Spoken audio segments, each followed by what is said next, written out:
And speaking of just how hot it was today, let's check in with meteorologist Steve Newman for a look at our first alert forecast. Steve.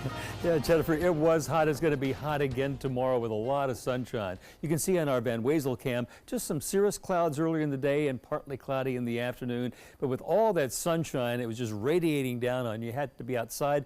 You were pretty warm. Currently at the airport, it's still 80 degrees at 11 o'clock. The dew point a very sultry 76. There's your humidity with a light land breeze east-northeast at 3 miles an hour.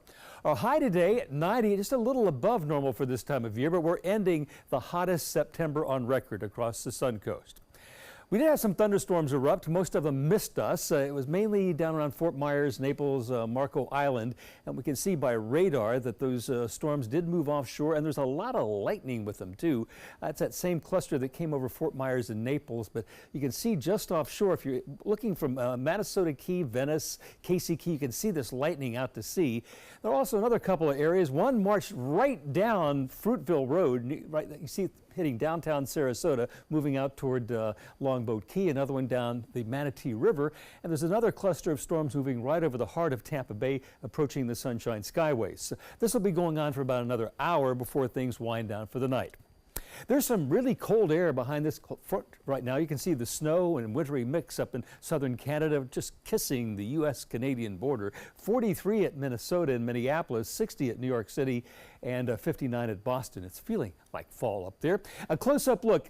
International Falls right now at freezing. They're going to bottom out at 25. And with all this cool air, there is a freeze warning in effect for most of Wisconsin and Minnesota and North Dakota, and frost advisories all the way down to the neighborhoods outside Chicago and Milwaukee tonight.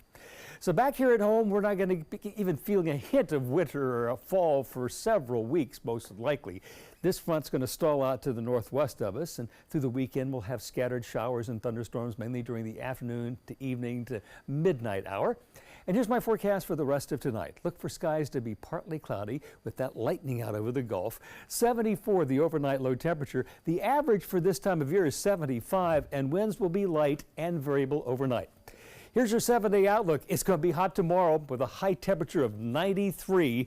The chance of rain goes up from 20% to 40% tomorrow, and then it kind of stays that way to the middle of the week. Maybe some dry air will filter in on Wednesday, Thursday, and Friday. And with this, I end a 46-year weather career. This is my last weather broadcast. I started here on this station 46 years ago this week, and this is it.